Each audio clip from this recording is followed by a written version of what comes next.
Assalomu alaykum, hurmatli do'stlar, hurmatli obunachilar. Yine bu işler hangi manasik ustalarning ishlarini bir qator ko'rsamiz. Birini bitirdilar polni. Bu ustalarning allaridan hamma ish kelarkan, klassik usulda ishsami, ataçenta variantmi? Hamma ish kelarkan. Kim mallarga qildiraman deydigan bo'lsa, bemalol ekranda nimalarga telefon urishlaringiz mumkin.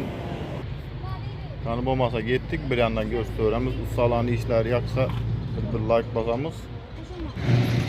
Kanalımızda yangi bo'lsangiz podpisatsiya bo'lib qo'yamiz do'stlar. Limit. Rakovina yapıştır valla. Devrekini Ali bastır vurup aboylarım o işi. Katalog natijnoy borta boy. Kökeklerini basıp yine ustalar şakadak yaptı. Arman ustalar arman.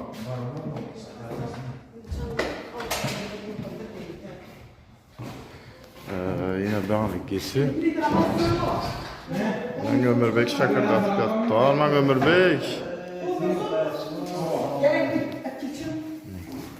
Ustalar valla polkrasika.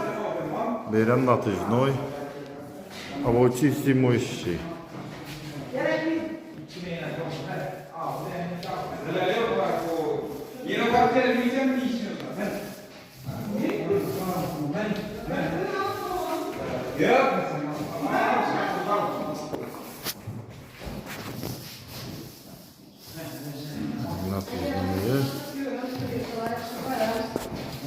Yani spalnisi. Biri spalni ikisine boyu bir. Yine katalogu benim natijnoy.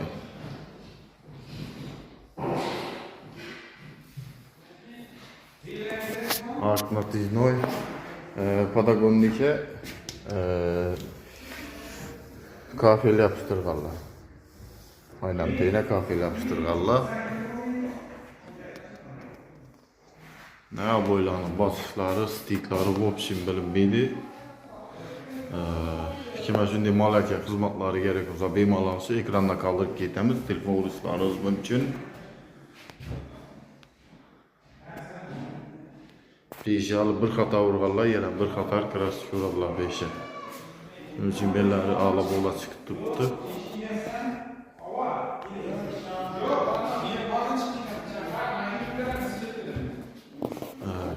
Yani Qaryanda ikki qatorli vana urib qo'yibdilar, spakulovkalarni.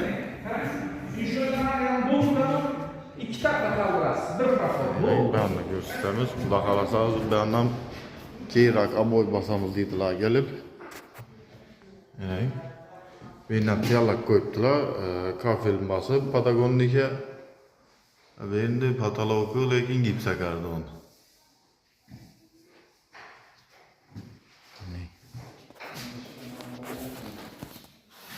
Ustalarning ishlari. Atabek usta shakirdatib yotibdi endi usta. Shu bilan hurmatli do'stlar, hurmatli obunachilar, videolarimiz yoqqan bo'lsa bir like bosamiz.